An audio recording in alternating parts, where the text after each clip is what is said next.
Good morning, good afternoon, good evening my dear students. आज हम अपनी सोल्यूशन सीरीज़ का 5वां वीडियो आपसे शेयर करने जा रहे हैं। इस वीडियो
नेक्स्ट टॉपिक की तरफ बढ़ते हैं। नेक्स्ट टॉपिक हम जो डिस्कशन करने जा रहे हैं, second colligative property, that is osmotic pressure. उससे पहले हम पढ़ रहे हैं ऑस्मोसिस। ऑस्मोसिस क्या होता है बेटा? ये एक नेट स्पॉन्टेनियस फ्लो होता है किसका? सोलवेंट मॉलिक्यूल्स का। It is the net spontaneous flow of solvent molecules. कहां से बेटा? Low concentration of solute to the high concentration of the solute की तरफ। यानी कहने का मीनिंग क्या है कि जो लो कंसंट्रेशन ऑफ सल्यूट है, तो इसका मीनिंग क्या हो गया कि हाई कंसंट्रेशन किसकी होगी बेटा? सोलवेंट की। यानी कि सोलवेंट पार्टिकल्स ज्यादा है, तो सोलवेंट पार्टिकल्स मूव करते हैं low concentration of solute to the high concentration of solute by a special membrane that is called SPM.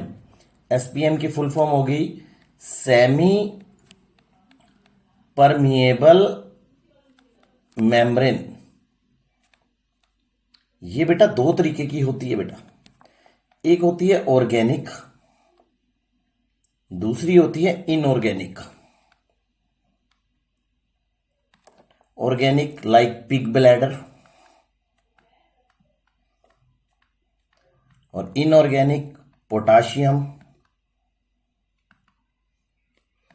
Ferro cyanide. इस तरीके के कंपाउंड्स क्या यूज किए जाते हैं? सेमी परमिएबल मेम्ब्रेन को बनाने में यूज किए जा सकते हैं। अब आप देखिए, आपको डायग्राम में क्या समझाया जा रहा है। यहां वाटर है, तो नेचुरली सी बात है यहां पे जो सोलवेंट का कंसंट्रेशन होगा वो ज्यादा होगा, क्योंकि खाली है ही सोलवेंट। सोल्यूशन में सोलवेंट की कंसंट्रेशन क्या होगी बेटा? कम होगी, क्योंकि यहां पे क्या होगा बेटा? सोल्यूट भी होगा। तो वाटर मॉलिक्यूल्स मूव करेंगे टुवर्ड्स किस तरफ? सोल्यूशन की तरफ। आप देखेंगे सेकंड डायग्राम में सोल्यूशन का वैल्यू क्या होता जा रहा है? बढ़ता जा रहा है। और वाटर का वैल्यू क्या होता जा रहा है? कम होता जा रहा है। सोल्यूशन में बढ़ता जा रहा है। तो ये जो हाइट बढ़ जाएगी इसे हम बोलेंगे दैट इज हाइट। अगर हम इसको mm में रिप्रेजेंट करें तो ये हम बात क्या कर देंगे? ऑस्मोटिक प्रेशर के बारे में बात करेंगे। एक बात यहां इंपॉर्टेंट याद रखना है कि ऑस्मोसिस में किसका मूवमेंट होता है? ओनली किसका? सोलवेंट मॉलिक्यूल का। लेट्स सपोज मैं इसी सेम डायग्राम में चेंज करता हूं। यहां मैं सोल्यूशन ले लेता हूं कॉपर सल्फेट का, यहां ले लेता हूं फेरिक क्लोराइड का। कॉपर सल्फेट का सोल्यूशन होगा ब्लू कलर का, ये होगा रेडिश ब्राउन। अब देखिए, अगर मैंने यहां पे कॉपर सल्फेट सोल्यूशन की कंसंट्रेशन क्या ले ली बेटा? कम ले ली, 0.01 m ले ली, और फेरिक क्लोराइड की ले ली बेटा 0.1 m। तो यहां पे कंसंट्रेशन ऑफ कॉपर सल्फेट की कम है, तो इसका मतलब वाटर मॉलिक्यूल यहां पे क्या होंगे? ज्यादा होंगे। और यहां वाटर मॉलिक्यूल्स क्या होंगे बेटा? कम होंगे। अब वाटर मॉलिक्यूल्स मूव करेंगे, लेकिन सॉल्यूशन में जो कलर रहेंगे, ये जो पार्ट है जिसमें हमने सॉल्यूशन लिखा हुआ है, अगर हमने इस पार्ट को ए लिखा है तो इसका कलर ब्लू का ब्लू ही रहेगा। और जो बी कंपोनेंट है, बी पार्ट है, वो हमेशा रेडिश ब्राउन ही रहेगा, क्योंकि जो सोल्यूशन का कलर है वो बिकॉज ऑफ किस वजह से है? कॉपर 2+ आयन और Fe3+ आयन की वजह से है। जो हमारे सोल्यूट पार्टिकल्स है ये कभी मूव नहीं करते, ये अपने सोल्यूशन में रिमेन्स रहेंगे। आगे बढ़ते हैं। अब मैं आप लोगों को बता रहा हूं आइसोटोनिक, हाइपरटोनिक और हाइपोटोनिक सोल्यूशन क्या होते हैं। देखिए, मान लो एक सेल मेम्ब्रेन है, हमने इनको प्लेस किया किसी एक सोल्यूशन के अंदर, जहां बाहर क्या है? दोनों का ऑस्मोटिक प्रेशर क्या है? सेम है। जो इसका ऑस्मोटिक प्रेशर अंदर वैल्यू होगी, मान लो ऑस्मोटिक प्रेशर को रिप्रेजेंट करते हैं पाई से, यहां पाई1 किसके इक्वल होगा बेटा? पाई2 के। और हाइपोटोनिक क्या होगा? जहां प्रेशर क्या होगा? बाहर कम होगा, तो बाहर का सोल्यूशन क्या कहलाएगा बेटा? आइसोटोनिक कहलाएगा। नॉर्मल में अगर हम बात कर रहे हैं आइसोटोनिक में, पाई1 इज इक्वल टू हो जाएगा पाई2 के, और यहां पे पाई2 लेस देन हो जाएगा पाई1 से। तो हाइपरटोनिक में बाहर प्रेशर क्या होगा, ऑस्मोटिक प्रेशर ज्यादा होगा। तो बाहर अगर ऑस्मोटिक प्रेशर हम लिख रहे हैं π2 और यहां लिख रहे हैं π1, तो हम कह सकते हैं π2 ग्रेटर देन किससे हो गया बेटा, π1 से। ये बातें आपको याद रखनी है। आइसोटोनिक सोल्यूशन क्या होते हैं, दो सोल्यूशन, एक सोल्यूशन में अगर हम बात करें, हम कंपैरिजन कर रहे हैं किसी अदर सोल्यूशन के साथ, अगर उस अदर सोल्यूशन का ऑस्मोटिक प्रेशर सेम है तो वो दोनों सोल्यूशन क्या कहलाएंगे बेटा, आइसोटोनिक कहलाएंगे। अगर अदर सोल्यूशन का ऑस्मोटिक प्रेशर ज्यादा है तो वो क्या कहलाएगा, हाइपरटोनिक, और जो अदर सोल्यूशन है उसका ऑस्मोटिक प्रेशर क्या है, कम है, तो वो क्या कहलाएगा, आपका हाइपोटोनिक कहलाएगा। क्लियर, आगे बढ़ते हैं। Types of osmosis. अब ऑस्मोसिस कितने तरीके की होती है बेटा, ऑस्मोसिस जनरली दो तरीके की होती है, एक्सोस्मोसिस, एंडोस्मोसिस। एक्सो में क्या होगा, जो सोलवेंट मॉलिक्यूल है वो एस्केप आउट होंगे, वो बाहर की तरफ निकलेंगे, देखिए एस्केप आउट। और इसमें क्या आएंगे बेटा, एंडो में कम्स इन। अब बाहर अगर ऑस्मोटिक प्रेशर क्या है, आप लोगों को ये ध्यान देना है, जो बाहर कौन सा सोल्यूशन है, हाइपरटोनिक है, बाहर ऑस्मोटिक प्रेशर ज्यादा है, तो क्या होगा, मान लो अगर हमने बाहर एक ऐसा सोल्यूशन लिया, लेट्स सपोज ये हमारी सेल है, इसके बाहर हमने एक सोल्यूशन लिया, यहां ऑस्मोटिक प्रेशर क्या है, π2 लिखते हैं, यहां लिखते हैं π1। तो वाटर मॉलिक्यूल्स क्या करेंगे, फ्लो करेंगे सेल से बाहर की तरफ, और शेल कैसी हो जाएगी आपकी, श्रिंक हो जाएगी। जैसे मैंने बताया भी है कि जब भी रेड ब्लड सेल्स को प्लेस करते हैं NaCl सोल्यूशन में, वो श्रिंक हो जाती है क्योंकि वाटर मॉलिक्यूल्स एस्केप आउट कर जाते हैं सेल से। और एंडो में क्या होगा, अगर मान लो एक सेल है, उसको हमने प्लेस किया कौन से सोल्यूशन में, हाइपोटोनिक सोल्यूशन में। अगर वो हाइपोटोनिक है तो ये आपकी सेल है, यहां π1 है, तो यहां क्या हो गया बेटा, π2। इस केस में π2 क्या है, लेस देन है π1 से, तो वाटर मॉलिक्यूल्स अंदर की तरफ जाएंगे और शेल कैसी हो जाएगी आपकी, स्वोलअप हो जाएगी। यही एक रीजन होता है, जब भी आप देखिए कोई व्यक्ति मर जाता है तो मरने के बाद क्या होने लग जाता है, फ्लोट करने लग जाता है कुछ समय के बाद। क्यों, वाटर मॉलिक्यूल्स अंदर मूव करते हैं, जिससे क्या हो जाता है बेटा, वो उसकी जो सेल्स होती हैं वो स्वोलअप हो जाती हैं। स्वोलअप होने से उनका वॉल्यूम क्या हो जाता है, बढ़ जाता है, और उसकी डेंसिटी क्या हो जाती है, कम हो जाती है, जिस वजह से वो मरा हुआ व्यक्ति क्या होता है, पानी के ऊपर आ जाता है और फ्लोट करने लगता है, जो इसको हम डेड बॉडी बोलते हैं। आगे हम बात करते हैं ऑस्मोटिक प्रेशर। क्या होता है osmotic pressure, it is the pressure that must be applied to the solution to avoid the entry of the solvent molecules to the solution। अगर हम देखें, हमने पिछले भी डायग्राम्स में आपको बताया था कि लेट्स सपोज यहां पे क्या है, आपके सॉल्वेंट मॉलिक्यूल अंदर आ रहे हैं, ये सोल्यूशन है, ये आपके सॉल्वेंट मॉलिक्यूल्स हो गए। तो सॉल्वेंट मॉलिक्यूल्स क्या आएंगे अंदर की तरफ, तो यहां क्या होगी, हाइट क्या हो जाएगी, बढ़ जाएगी। इस हाइट को, इक्विलिब्रियम हाइट में जो इंक्रीज आ रहा है, इसको हम क्या बोलते हैं, ऑस्मोटिक प्रेशर बोलते हैं। अगर मैं ऊपर कोई पिस्टन लगा दूं, ये पिस्टन क्या करेगा, प्रेशर लगाएगा, और जिस वजह से जो सोल्यूशन में जो सोलवेंट पार्टिकल्स है उनकी एंट्री क्या हो जाए, रिस्ट्रिक्ट हो जाए, उसे हम क्या बोलेंगे, ऑस्मोटिक प्रेशर बोलेंगे। देखिए आपको पूरे डायग्राम में क्या समझाया, ये प्रेशर गेज है, ये आप बाहर से एक्सटर्नल प्रेशर लगा रहे हैं, ये सोल्यूशन है, ये वाटर है, और ये सोल्यूशन है। अभी अगर मान लो एक्सटर्नल प्रेशर जो पाई है और प्रेशर एक्सटर्नल है, अगर हम लिखें प्रेशर एक्सटर्नल लेस देन है ऑस्मोटिक प्रेशर से, ये पाई क्या होता है, ऑस्मोटिक प्रेशर से, तो क्या होगा, वाटर मॉलिक्यूल्स किस में जाने लग जाएंगे बेटा, सोल्यूशन में जाएंगे। अगर हमने प्रेशर ज्यादा कर दी एक्सटर्नल, ग्रेटर देन हो गया पाई से, तो अब ये जो एंट्री है वो रिस्ट्रिक्ट हो जाएगी। इसको हम क्या बोलेंगे, प्रोसेस को रिवर्स ऑस्मोसिस बोलते हैं। और जो प्रेशर अप्लाइड किया जाता है, जिससे एंट्री क्या हो जाती है, सॉल्वेंट मॉलिक्यूल्स की रिस्ट्रिक्ट हो जाती है, उस प्रेशर को हम क्या बोलते हैं बेटा, ऑस्मोटिक प्रेशर बोलते हैं। इसको क्या बोलते हैं, पाई। आगे मैं आप लोगों को इसका डेरिवेशन समझा रहा हूं। अब देखेंगे इसके अंदर, आप साइड में मैं यहीं पे बता देता हूं। देखो हम लोग जानते हैं PV is equal to nRT. अगर पी की जगह मैं क्या प्लेस कर दूं, पाई, तो हो जाएगा pi V is equal to NRT, pi is equal to N by V R T, pi is equal to C R T. ये आपके पास किसका फार्मूला बन गया बेटा, ऑस्मोटिक प्रेशर का फार्मूला बन गया। क्लियर। आगे बढ़ते हैं, रिवर्स ऑस्मोसिस। अगर आपने वही बात, जब प्रेशर अप्लाइड है वो ग्रेटर देन हो गया ऑस्मोटिक प्रेशर से, तो अब क्या होगा, सोलवेंट मॉलिक्यूल्स कहां से बेटा, सॉल्यूशन से,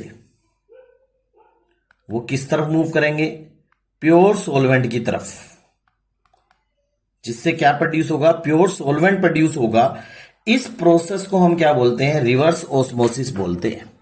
देखिए यही लिखा है, if the pressure applied on a solution is greater than the osmotic pressure, then the solvent molecules from the solution escape out। और इस प्रोसेस को हम क्या बोलते हैं, रिवर्स ऑस्मोसिस, या फिर क्या बोलते हैं बेटा, आरओ। हमारे घरों में जो आरओ सिस्टम लगा हुआ होता है ना, वो इसी के ऊपर वर्क करता है। उसमें भी एक मोटर होती है जिससे हम क्या लगाते हैं, प्रेशर लगाते हैं, और वो जो प्रेशर अप्लाइड होता है वो ग्रेटर देन क्या होता है बेटा, ऑस्मोटिक प्रेशर होता है। हमारे घरों में जो पानी आता है वो सोल्यूशन की फॉर्म में होता है, उसमें अनवांटेड इंप्योरिटीज भी होती हैं। जैसे हमने प्रेशर क्या लगाया, ग्रेटर देन ऑस्मोटिक प्रेशर लगा देते हैं, तो water molecules from the solution वो क्या बनाते हैं बेटा, प्योर सोलवेंट बनाते हैं, जिसको हम पीते हैं। आगे चलते हैं बेटा, कुछ न्यूमेरिकल करते हैं बेटा। क्या लिखा हुआ है बेटा, अगले क्वेश्चन को देखेंगे। आपने एक सोल्यूशन प्रिपेयर किया, उसके अंदर कितना यूरिया था बेटा, 0.6 ग्राम, और दूसरा सोल्यूशन कैसे, कौन सा था बेटा, ग्लूकोज का था। वो सब किस में है, 100 ml ऑफ वाटर में है। तो आपको ऑस्मोटिक प्रेशर ऑफ सोल्यूशन का निकालना है। तो उस प्रेशर ऑफ सोल्यूशन किसके बराबर हो जाएगा, osmotic pressure of solution pressure 1 plus pressure 2, या हम पाई ऑफ सोल्यूशन किसके बराबर लिख सकते हैं, पाई 1 प्लस पाई 2। हमने निकालना है पाई 1, पाई 1 किसके बराबर होगा, सी आर टी, C1 लिख दो, प्लस C2 RT। हमने क्या लिखा, R और T हमारा कॉमन हो गया, तो C1 plus C2 RT। Concentration क्या होती है बेटा, नंबर ऑफ मोल्स अपॉन में volume of solution. Number of moles कितने बनेंगे बेटा, 0.6 अपॉन में 60। ये बन जाएगा बेटा 1/100 10⁻², या लिख सकते हैं 0.01 m। ये तो नंबर ऑफ मोल्स आ गए। अब वॉल्यूम कितना था बेटा, 100 ml। अगर आप इसको किस में कन्वर्ट करेंगे, लीटर में, तो ये कितना हो गया बेटा, 0.1 m। सेम कंसंट्रेशन आप ग्लूकोज की निकालिए, इसके नंबर ऑफ मोल्स कितने बनेंगे, 1.8 डिवाइडेड बाय में 180, वही बेटा 1/100। आप क्या करेंगे, 100 ml है, तो इसकी भी कंसंट्रेशन क्या आ गई बेटा, 0.1 m। तो हम इनको ऐड कर दीजिए, 0.1 प्लस 0.1, आर की वैल्यू क्वेश्चन में गिवन है 0.082 इंटू में 300, तो ये आ गया 0.2 इंटू में 0.082 इंटू में 300। अगर आप इसे सोल्व करेंगे तो आपका आंसर आ जाएगा 4.92 ATM। अब अगले क्वेश्चन की तरफ बढ़ते हैं। If total concentration of the dissolved particles inside the RBC, red blood cell में कितनी है, 0.3 है, और जो मेम्ब्रेन है वो सराउंडिंग है सेमी परमिएबल मेम्ब्रेन से, तो ऑस्मोटिक प्रेशर निकालना है। तो हमें क्या निकालना बेटा, पाई की वैल्यू निकालनी है। पाई किसके बराबर होगा बेटा, CRT। कंसंट्रेशन दे दी 0.3, आर की वैल्यू 0.082। टेम्परेचर, हमारी बॉडी टेम्परेचर हमेशा रहता है कितना है, 37 डिग्री सेल्सियस। तो हम 310 केल्विन लिख देते हैं। अगर आप इसे सोल्व करें तो ये आपकी जो वैल्यू है 0.3 इंटू में 0.082 इंटू में 310, तो ये वैल्यू आपकी आएगी बेटा 7.62। या सेम आपके पास जो वैल्यू दे रखी है वो आपके पास आ जाएगी। तो ये वैल्यू आ जाएगी 7.34 ATM अप्रोक्स। क्लियर है? यहां हम अपना ये टॉपिक खत्म करते हैं। Thank you, bye, have a good day.